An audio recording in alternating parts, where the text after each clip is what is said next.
So students, now we are going to start with the change of state of matter. Let's take the example of three states of water, that's solid, ice, liquid water, and gas, that is water vapor. I'm here taking an example to understand how can I convert ice to water and then water to water vapor. Now we know that we can go ahead and change the state of a substance either by withdrawing heat or by supplying heat. Now, for example, if you go in depth, when you heat ice, ice starts getting converted to water. And when you heat water, water starts getting converted to water vapor. The process of converting ice to water is called as melting. And the process of converting water to water vapor is called as vaporization because you're converting a liquid to vapor state. As you can see here, what we are doing, we are supplying heat to the system to change the state.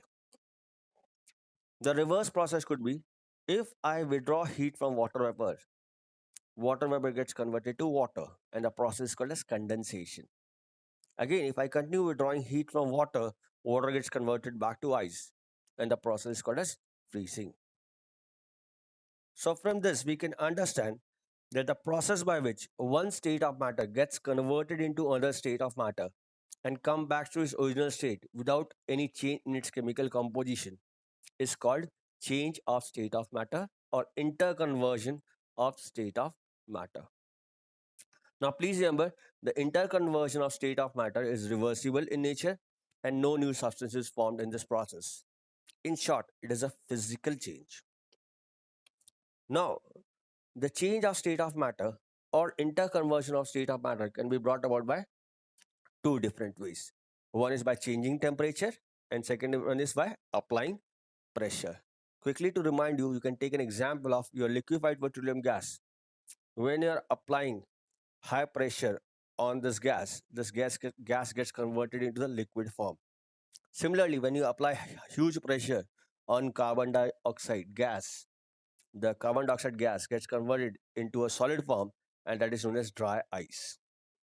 So now let us study the effect of change of temperature and pressure on the state of matter one by one. Now, first method would be by changing the temperature. When we heat a solid, that is ice, its particles gain energy and vibrate vigorously. Now, we have seen in the diagrammatic representation in solids, the molecules are very closely packed. When you are supplying heat energy, this heat energy gets converted into the kinetic energy of the molecules, and the molecule starts vibrating from their mean position. So the molecules will start vibrating like this from its mean position.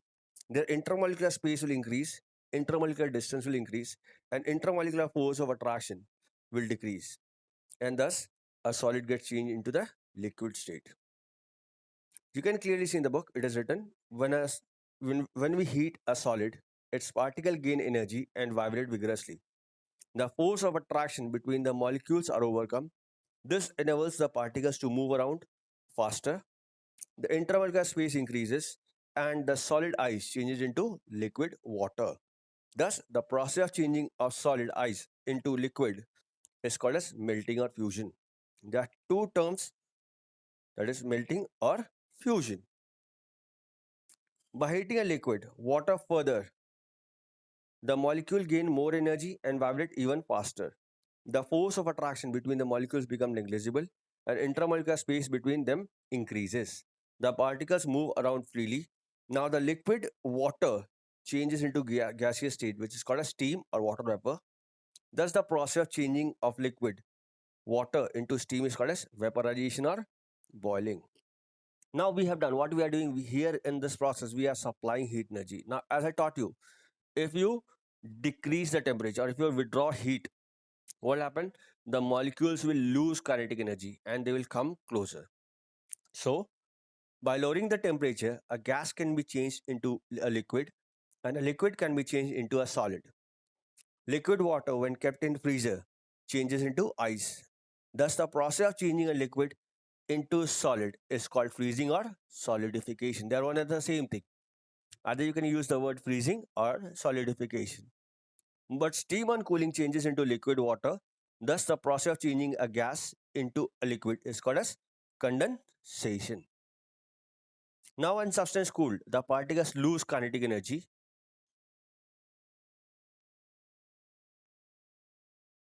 As a result, the movement of particles slows down. The particles come close to each other, and as a result, the attraction between the molecule increases. The intermolecular space between the particles decreases, causing a change in state. Here you can clearly see in the diagram, it is clearly written. When you are converting a solid to liquid, the process called as melting, or you can also call it as fusion. Liquid to gas, it is called as vaporization. Now, please remember, when a solid starts getting converted, the temperature at which a solid starts getting converted into a liquid is called as melting point.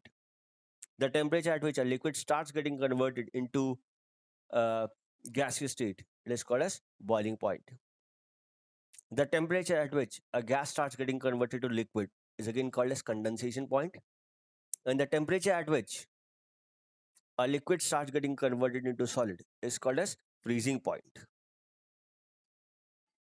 Now, we have done this definition. There is one more thing which is there, that is sublimation and deposition. When a solid is directly converted into a gaseous form without going through the liquid state, again I'm repeating, a solid directly gets converted into the gaseous state without going through a liquid state. The process called as sublimation, and the reverse is known as deposition. So if somebody asks you what is deposition, when a gas is cooled and it directly gets converted into the solid state without going through a liquid state, that is called as deposition. We have done this part, that is by applying pressure. We took the example of LPG and CNG. So let's read it out. Let us now study the effect of pressure on a gas. On applying a high pressure on a gas, it gets compressed, that is, it gets pushed into smaller space, and on lowering the temperature, it changes into the liquid. This means that gas can be liquefied by applying pressure and lowering its temperature. This will become clearer from the following example. Now, what we have done is a gas is taken in a container. When we apply high pressure and low temperature, the gas gets compressed. The molecule of a gas come closer together, and attraction between the molecule increases. Thus, the gas liquefies. Liquefies means gas getting converted into the liquid state. So I hope, guys, the concept was clear. In the next lecture, I'm going to discuss about the question answer of this lesson, and then we are going to proceed with our next lesson from our textbook. And if you have any doubts, please feel free to go ahead and ask me question. The next chapter which we are going to start is physical and chemical change.